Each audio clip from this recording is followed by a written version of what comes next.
स्वागत है आप सभी का अपने YouTube चैनल पीएस स्टडी में।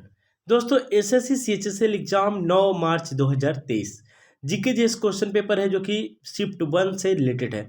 मैं आपको बता दूं कि जितने भी स्टूडेंट 9 मार्च 2023 को एग्जाम दिए हैं उनके क्वेश्चन पेपर में अगर क्वेश्चन आया होगा तो आप आंसर जरूर मिला लीजिएगा। तो आप हमारी पूरी वीडियो के साथ बने रहिएगा। देखते हैं क्वेश्चन। 5वां खेलो India youth games Madhya Pradesh के कितने शहर में आयोजित हुआ। यानी दोस्तों ये 5वां खेलो इंडिया यूथ गेम्स है, ये मध्य प्रदेश के जो है ये 8 शहरों में आयोजित हुआ। यानी वहाँ के 8 शहर हैं जो कि 30 जनवरी से लेकर 11 फरवरी तक 5वें इंडिया यूथ गेम्स को का आयोजन किया गया था मध्य प्रदेश में। दोस्तों इसका राइट आंसर हो जाएगा 8 शहरों में। अब बढ़ते हैं अगले क्वेश्चन की तरफ। अगला कौन सा क्वेश्चन है, कौन सा राज्य के मुख्यमंत्री महिला फुटबॉल खेल के लिए कार्यक्रम शुरू किए। यहाँ पे महिला फुटबॉल यानी मुख्यमंत्री महिला फुटबॉल खेल, तो यहाँ पे मैं आपको बता दूं कि ओडिशा के जो मुख्यमंत्री हैं अभी नवीन पटनायक, इन्होंने 2000 स्कूल में 43,000 से अधिक बच्चों को फुटबॉल वितरित किए। यानी इन्होंने फुटबॉल को प्रोत्साहन देने के लिए 2000 स्कूल में 43,000 से भी अधिक बच्चों को फुटबॉल दिए, जिनमें महिला फुटबॉल को बढ़ावा मिला। अब बढ़ते हैं दोस्तों अगले क्वेश्चन की तरफ। अगला क्वेश्चन है, यह हमेशा आते भी रहता है कि न्यूट्रॉन की खोज किसने की।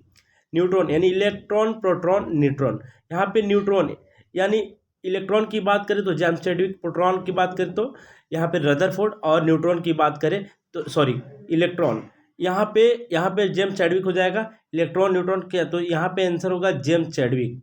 न्यूट्रॉन की खोज किसने किया था, जेम्स चैडविक, जो कि 1931 में। न्यूट्रॉन एक आवेश रहित मूलभूत कण है जो परमाणु के नाभिक में प्रोटॉन के साथ पाए जाते हैं।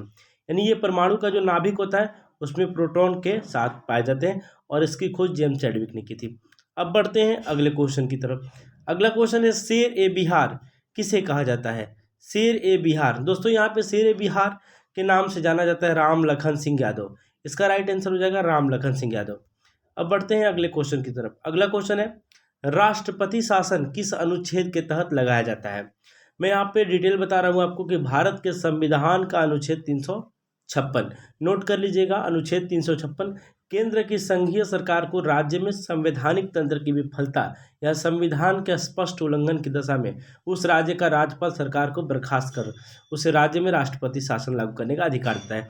यानी जब राष्ट्रपति शासन लागू होता है तो वहाँ के राज्यपाल जो होते हैं उस सरकार को बर्खास्त कर देते हैं। इसके बाद वहाँ पे केवल राष्ट्रपति शासन लागू कर दिया जाता है, और इसका अनुच्छेद 356 के तहत लगाया जाता है। तो राइट आंसर हो जाएगा अनुच्छेद 356।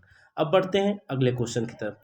अगला क्वेश्चन है, बहुत ही मोस्ट इंपॉर्टेंट क्वेश्चन दोस्तों, बहुत सारे एग्जाम में आते भी रहता है कि भारत में कर्क रेखा कितने राज्यों से होकर गुजरता है। मैं आपको बता दूं कि यहाँ पे पूरा तो नहीं दिया था, लेकिन ऑप्शनलाइज क्वेश्चन था जिसमें 4 ऑप्शन में से एक कोई ना कोई राज्य को दिया होगा। तो यहाँ पे हम आपको डिटेल बता देते हैं, अगर जो पकड़ने वाले स्टूडेंट वो पकड़ लेंगे। यहाँ पे भारत में कर्क रेखा यानी कैंसर लाइन 8 राज्यों से होकर गुजरता है, जिसमें गुजरात, राजस्थान, मध्य प्रदेश, छत्तीसगढ़, झारखंड, पश्चिम बंगाल, त्रिपुरा तथा मिजोरम है। आप याद कर लीजिएगा, गुजरात, राजस्थान हर बार एग्जाम में कभी न कभी आते रहता है, तो यहाँ पे आप जरूर नोटिस कीजिएगा इसको। अब बढ़ते हैं अगले क्वेश्चन की तरफ। अगला क्वेश्चन है, कनाडा के संविधान से भारतीय में क्या मिला, यानी भारतीयों को क्या मिला। कनाडा के संविधान से भारतीयों को क्या मिला। मैं आपको बता दूं कि भारतीय संविधान में अवशिष्ट अधिकार का विचार कनाडा के संविधान से ही लिया गया था। जो अवशिष्ट अधिकार था वहाँ कनाडा के यानी बहुत सारे देशों से मिलाकर भारतीय संविधान को एक लिखित संविधान के रूप में दर्जा दिया गया, और यहाँ पे यूएसए का योगदान रहा, कनाडा का योगदान रहा, रूस का, कहीं ना कहीं सारे देशों से मिलाकर कुछ न कुछ लिया गया। तो यहाँ पे भारतीय संविधान के अनुच्छेद 248 के अनुसार संसद के पास कानून बनाने के लिए विशेष शक्ति है जो उन मामलों से संबंधित है जिन्हें समवर्ती सूची और राज्य सूची में शामिल नहीं किया गया। यह अधिकार अवशिष्ट अधिकार है, इसको समवर्ती और राज्य सूची में शामिल नहीं किया गया, और ये अवशिष्ट अधिकार को कनाडा के संविधान से भारतीयों में लिया गया है। अब बढ़ते हैं अगले क्वेश्चन की तरफ। अगला क्वेश्चन है, यहाँ पे एक बहुत ही अच्छा पेंटिंग है जो कि बुक है गढ़वाल पेंटिंग किस राज्य की पेंटिंग है। कभी कभी आते रहता है, बहुत सारा पेंटिंग है, जैसे महाराष्ट्र, ये राजस्थान, उत्तराखंड। तो ये गढ़वाल पेंटिंग जो है राजस्थान की प्रसिद्ध पेंटिंग है, और आप बिल्कुल याद रखिएगा गढ़वाल पेंटिंग राजस्थान की पेंटिंग है। अब बढ़ते हैं अगले क्वेश्चन की तरफ। अगला क्वेश्चन है, शैवाल किस साम्राज्य से संबंधित है।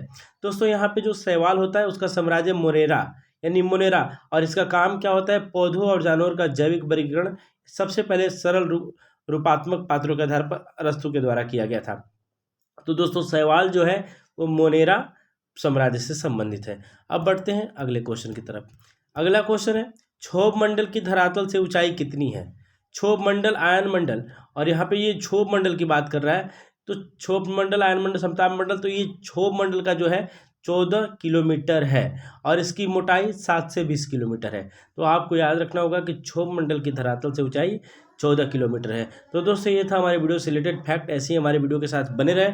हम हर एग्जाम को लेकर अपडेट रहते हैं अपने चैनल के माध्यम से, यानी जितने भी एसएससी सीएचएसएल के एग्जाम होंगे उनके क्वेश्चन पेपर यानी जो है आंसर के साथ प्रोवाइड कराया जाएगा। तो आप हमारी वीडियो के साथ बने रहिएगा। आज जुड़ने के लिए आपको बहुत बहुत धन्यवाद। Thanks for watching my video.